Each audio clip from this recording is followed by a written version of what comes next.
Good morning. That was really weak. Good morning. Love it. Thank you, Danielle.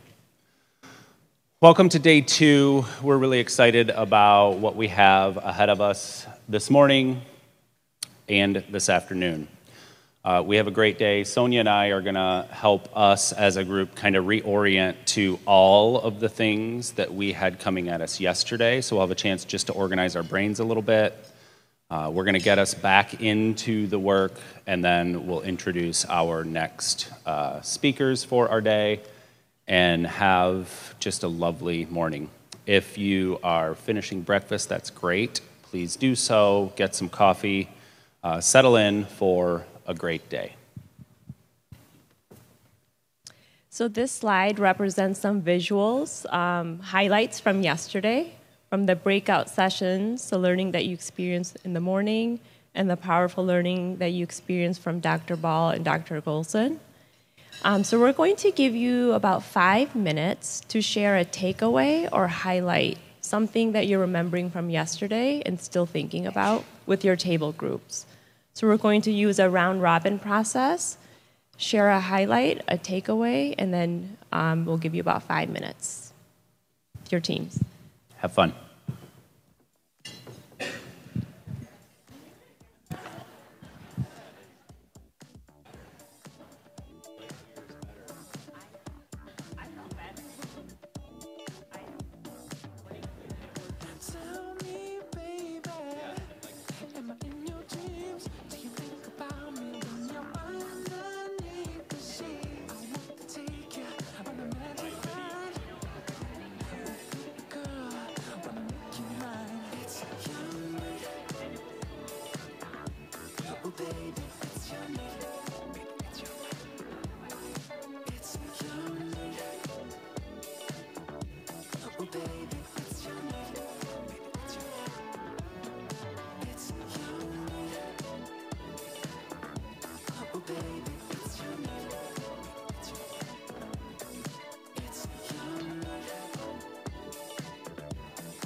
right there. In a yellow sundress, bring that ass right here.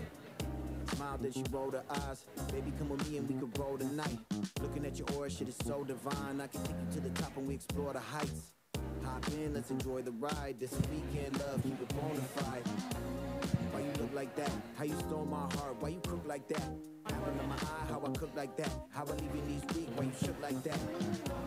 She was all in my mind, I was all in the ear. She won't be all of the time. You know the party don't stop till 8:45. So you can throw in the towel and we call it a night. Sunday here with you is all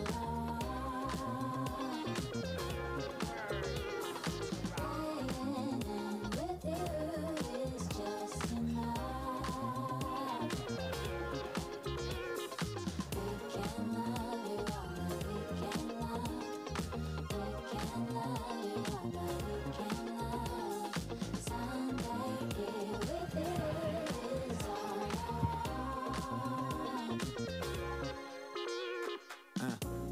Go and dance for me. You my Sunday love like you plan to be. Come on. My weekend you.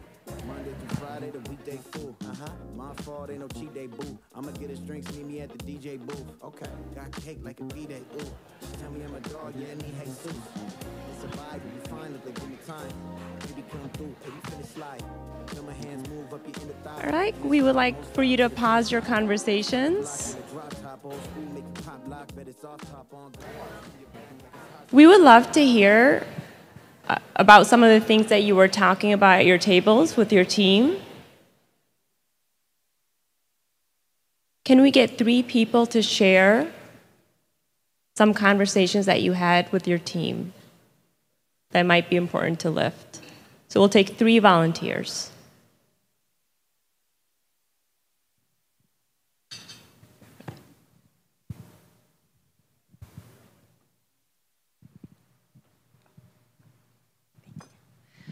We had a lot of great suggestions at our table and good conversation. One of the things that we're talking about was looking at how those storylines really drive the teacher's discretionary spaces, right? And as a coach, instead of looking at that as separate things, we were talking about how that all intertwines, right? And how somebody brought up how then the teacher will always go back.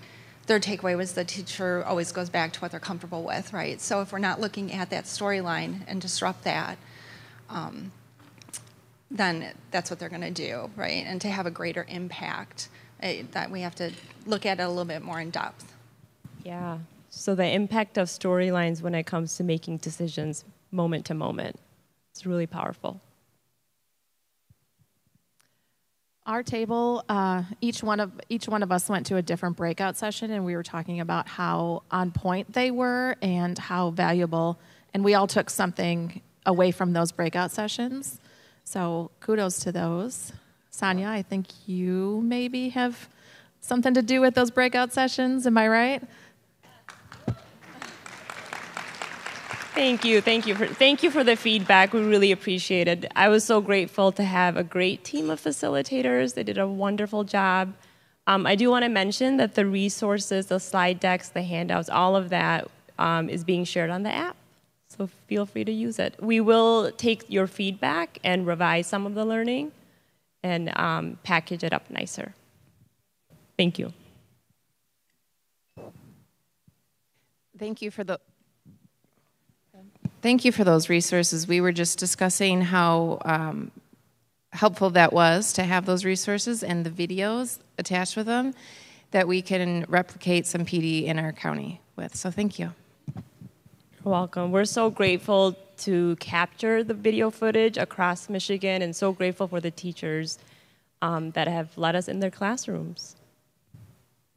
And foreshadowing tomorrow, we have more opportunities for breakouts, so look forward to that as well. We're going to use that as kind of just a way to get our brains back into what we did yesterday and continue on that journey today. So on the screen, you'll see a picture of our day. Sonia and I will say just a couple quick things about it.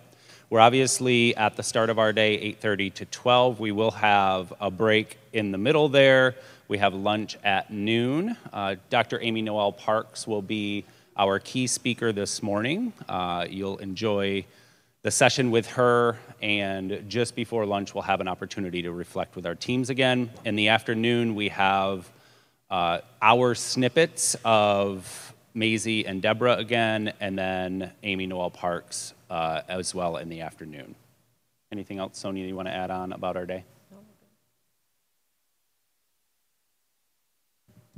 So these are the outcomes that we're going to continue to explore today. We're going to continue to develop a shared understanding, a collective understanding around the early math essentials, the teaching practices, and also the organizational practices. You know, what kind of system you need to have in order for the teaching practices to come to life. So we'll keep those in mind as we move throughout. We looked at the feedback from you all last night, and there were some patterns and trends. Before we get into some of the modifications that we made to our day today, I think it's important to highlight the breakouts were a resounding, that was awesome. Thanks for not only the content that we were able to talk about, the instructional practices, but also the resources that will be shared. Like Sonia said earlier, they're going to be modified just slightly to tweak some things based on facilitator feedback, and then they'll be usable by us to bring to our stakeholders. Other things that are celebrations that we want to add, Sonia? Dr. Ball and Dr. Golson, the powerful learning that we experienced, the videos, the conversations, I thought that was really meaningful. Yeah, thank you. As we're all feeling this content, it's heavy, it's complex, and it's not simple, right? So yesterday was a great on-ramp to get all of us thinking about these things, and today we'll just continue that story. A couple of modifications and trends that we saw in the feedback. The first, Get up and move. So we need to get up and move. So we're going to try today, throughout the day, to give you opportunities to stand up and find another person to connect with and network with. and that was especially in the afternoon yesterday. We had a huge lunch. We had ice cream was on point. I hope you feel the same, but after a huge lunch and ice cream, we were like, oh, I got to get out of this chair. So we're going to do our best to do that. Another thing that showed up in the feedback, especially from our early childhood friends, was can we hear more and see more examples of early childhood video or conversation or activity? So we know that the lineup today will naturally do that with Dr. Parks coming up and doing her work. It really connects to early childhood, but we'll also do our best to incorporate more examples and conversations specifically for early childhood. And you all appreciated the team time, but want more time to process some of the ideas that we're picking up from the learning. And so we promised to give you more time today to dialogue with your team. yeah, it was fast yesterday. We felt that as facilitators. You all felt that in the feedback. It was quite clear. So you're going to see our first shift here in just a minute of giving you time and space with your tables to do the work that you all need to do. So know that that's coming. You also said, hey, we have break times on there, and we're not really sticking to when those break times are. And so we'll do our best as facilitators, not only Sonia and Trish and I, but Dr. Parks in our afternoon session as well, to stick to break times, give you the time to get up, get out, let your brains relax, and get back in the room. And And it was really chilly, really cold, especially in the afternoon. And so we did let the hotel know, and they will turn up the temperature. yeah, I think, Trish, you said 2 degrees was our start. So we're going with 2. If that's not enough, let us know, and we'll maybe try 3 or 4. There's a fine line between too hot and too cold. So yesterday, usually like the feedback's like half and half. So like you're going to make half the people mad either way you go. But yesterday, it was like 97% of people said, it's freaking cold in here. So we're going to try to fix it. We're going to try. Keep us in the loop on how you're doing. These are some subtle shifts that we're going to make based on your feedback to make the day and the program better. Sonia, let's dive in so we can get them with their team here in just a minute. Before we do so, we're going to resurface the question on the screen that we had yesterday. This is like our question of our career right now, right? This is not an easy question to answer. It's hard, it's complex, it's dependent on our context that we work in. How do we support those we serve to bring great instructional practices to life? This is the question. And so we'll continue to think about that. One way that we're going to do that is with another story. So a success yesterday was also in the feedback that Muskegon had a chance to share how they did some work last year and what they're thinking about next year. Like those examples of how are really helpful. And so we have another one of those coming up.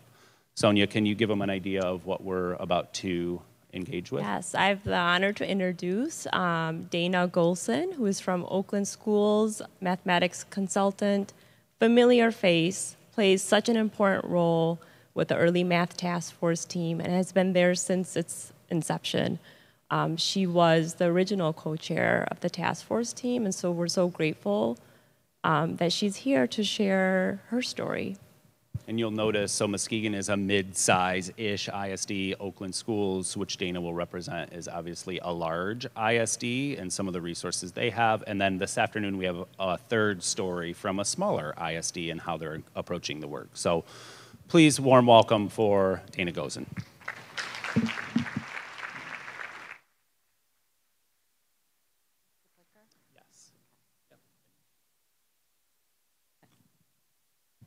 Good morning. One of my friends stopped by. She said, "How are you doing?" I said, "I'll be great at 8:50."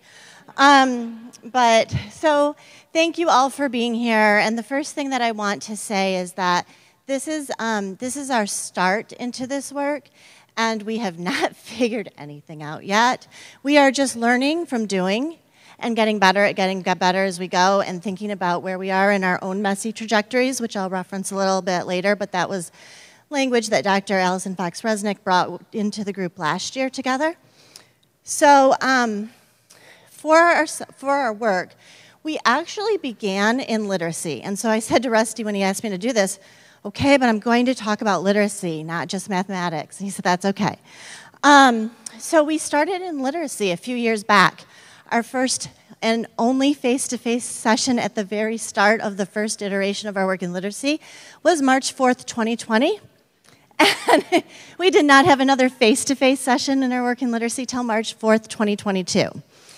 We do now have those. But, so it began in literacy, and when we got started, we said we really wanted to design something that was grounded in using the MAISA resources, that was attentive to learners as well as being attentive to systems. And so because of that, we really thought about, from the learner perspective, children as learners and adults as learners, and leaned into the coaching practices as well as the instructional practices. To be attentive to systems, we really leaned into the original organizational practices and used that as a guide, thinking about what does it mean to not just support coaches, because on the literacy side they have a network of literacy coaches, but what does it mean to support the system so that the coaches and the teachers don't feel like the work is just on their shoulders? So that was really important to us in design. And as we move into mathematics now, we're going to be using the essentials in math, the instructional essentials, as a grounding document, and really try to think about ways we leverage what began within literacy and continue to grow the work without having it feel like we're moving from, oh, there was all this work happening in literacy, and now we're switching to math. We're really trying to think about what are the assets that are already there, give opportunities for literacy work to continue, and for math work to start to blend in and to grow as we move forward with this work. So, our why. There was a little bit of an internal why for us, and then there was an external why. So the first thing that started with our internal why was it came from a board ask, which really isn't necessarily how a lot of the work we do starts, but this is how this original work and the emphasis to have a team of people working together was from this board ask. Of course, grounded in literacy achievement in our county. With that, there were some internal pieces that became very, became a piece of internal accountability for our team. And with that, we wanted to design something where we had a sustained collaborative approach that modeled coaches and teachers working together over time. Again, honoring that trajectory of learning through time. And we wanted to work across expertise within our ISD. So when we look at this, this wasn't just literacy consultants. I was involved as a math consultant. We had people who focused on assessment as part of the core team. We had some of our executive directors was part of the team. Special ed has moved in and out depending on what's going on in our county, and now special ed is a strong partner with us in this work. And so really thinking about different kinds of expertise was critical to our work because we knew if we got better at working together internally, we'd be better resources for the districts. And so externally, we knew we wanted to support productive shifts in instruction, leading to improvement in children's literacy learning. We also wanted to ensure that we were using data to inform aspects of our existing systems and really make that a partnership. So when there are 28 districts, you can imagine in a county, not everybody's going to be looking at the same data sources. But we can still say, what are some common outcomes that some of our districts share? What are some common outcomes that another set of districts share? And what might be the data sources that we collect, even though we know we're going to have different pathways of getting there. So that's something we're working on. And really, to ground this, it was, in the words of Dr. Anthony Brick, we really wanted to learn how to get better at getting better. So we leaned into organizational practice number 1. So just take a moment and read the header for organizational practice number 1.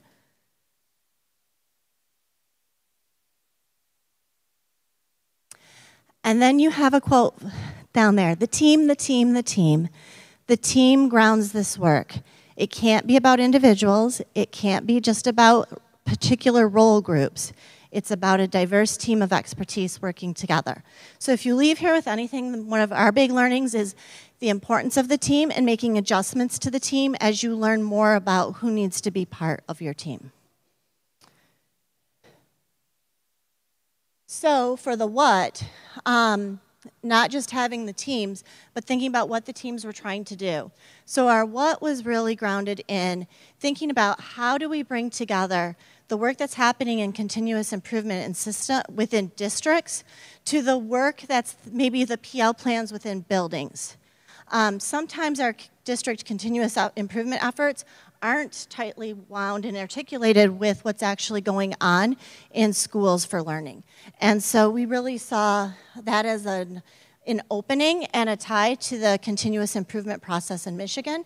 And we see the leadership team as instrumental to that. The leadership team being a bridge that helps to make sense of how those things are not separate, but complementary, work together. You can see the lines of thinking and build connections for all the various stakeholders in the system. So the team is, again, critical in this work. So as we move into mathematics, these aren't the exact same projects. So in literacy, we had LEO, Literacy Essentials Oakland. In mathematics, we're going to have EPIC, Essential Practices and Instruction, leading to capacity and coherence. But there are some distinct differences. While we're attentive to learners and systems in both spaces, there's a slightly different grade band focus for our work. So in literacy, we were K3. In mathematics, we're actually going to have some instructional focus on 4-6. Our systems pieces will be more K8 in nature. So it's not that we aren't going to stay, there won't be opportunities for pre-K3 to participate within the work, but the instructional focus, the teachers that we're going to be working with most closely in our districts will represent 4 through 6. Let's see here. Whoops. Go back. And then there are, of course, distinct differences because of the availability of coaches. In the literacy project, we have coaches, we have statewide funding, and a robust network. That's a phenomenal district, or a phenomenal resource that we lean into in our county. And so we had to think about how do we design for math differently that doesn't rely on some of those other aspects of that system. So we're doing we're going to have different kinds of entry points. There'll be work with teachers, there will be work with buildings, administrators, and then at the core is one project which is called Cultivating Continuous Improvement, which will actually be an opportunity for people participating in, from a math perspective and a literacy perspective, to come together on a regular basis. So with this, we wanted to really be able to leverage and broaden the district literacy leadership teams, get us closer to practical measures. In our early years of the project, measures tended to stay pretty removed from practice. We want to get them closer to practice so that the types of measures that we're collecting are measures that actually allow us to make adjustments in instruction, not just let us know if instruction is working. And to make sure that then that data also is used to help us think about tweaks in our professional learning system for educators, the overall professional learning system. So with the CCI series, the Cultivating Continuous Improvement, teams that were part of the literacy work have the opportunity to keep their K-3 focus in literacy. Most teams, however, have opted to start to expand their focus into mathematics. And so they're going to broaden their district teams to incorporate mathematics as a focus area within their literacy team.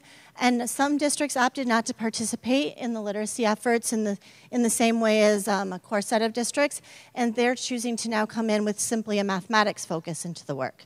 But because it's grounded in continuous improvement, we are able to kind of differentiate supports even within this single series, because it's not about doing a specific practice, it's about learning how to get better at getting better.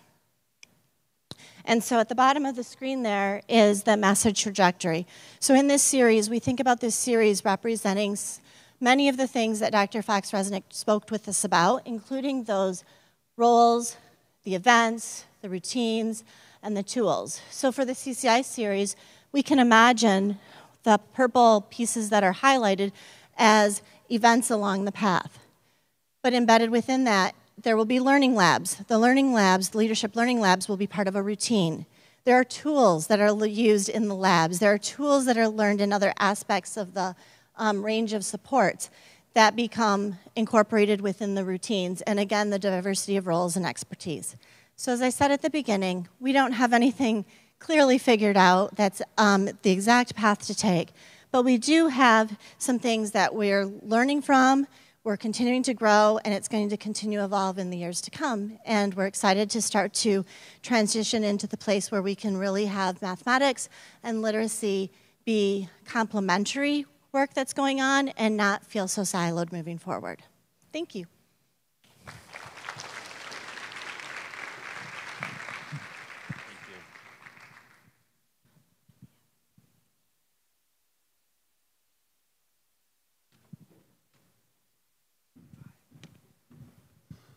Thanks, Dana. Another round of applause for sharing her story. We're easily able to make some connections between what Sarah and Danielle from Muskegon shared with what Dana shared. Leadership team seems to be an important pattern in both of their stories. Deprivatization of practice, both of them are willing to share what they're doing. Not that it's perfect, but it's the way that they are getting started. And I think it's important to also say, just knowing Dana, Danielle, and Sarah, they're very collaborative and open. If you have questions about how it might look to start something like that in your area, region, or school district, reach out. Obviously, Trish and Sonia and I are happy to be a thought partner as well if you want to chat about anything. We don't have any silver bullet answers, we can promise you that. But we're happy to be a thought partner. So keep those things in mind. We will have one more story to add to it this afternoon. So look forward to that. We're going to venture into team time. And like Sonia and I mentioned earlier, we're going to give you more time and space. Yesterday, team time felt rushed, and we stopped your conversations way too soon. And so we're going to live in this for just a little bit. You're going to have three options. The first is option A. So you're going to think about your learning from yesterday.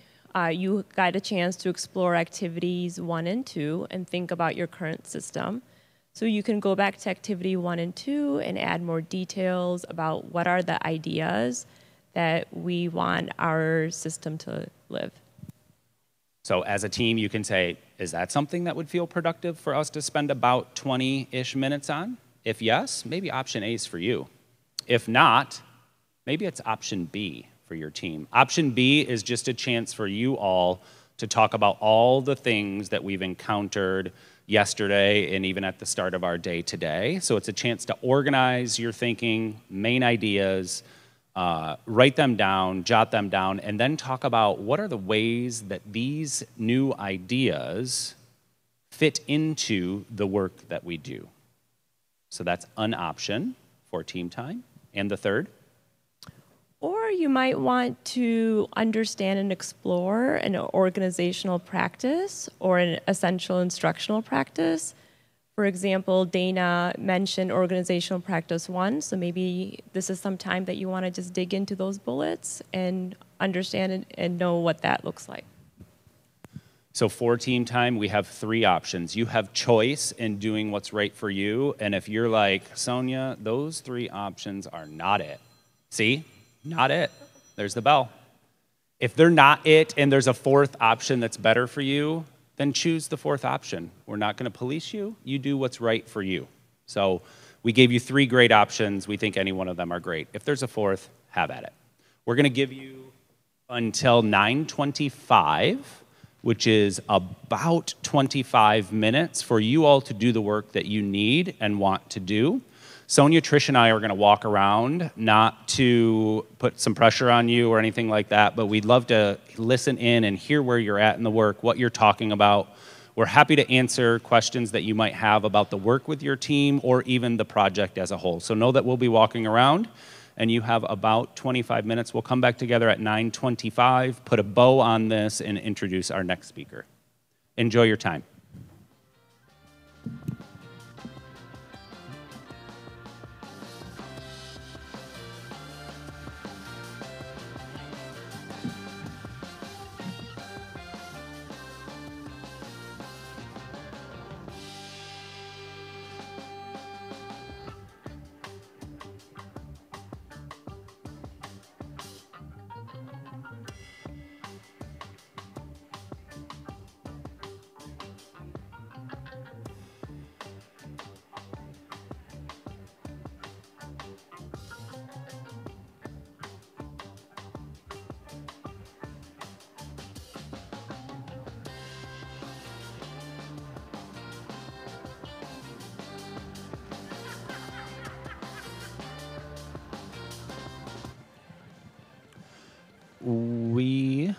We will take about 2 minutes.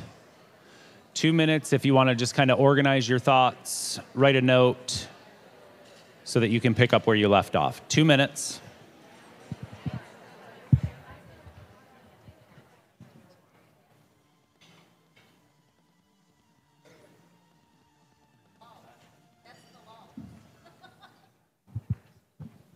Maybe less than 2 minutes? Can I get a thumbs up if we're ready to move forward? We got some thumbs, and Marcus and Trevor are ready.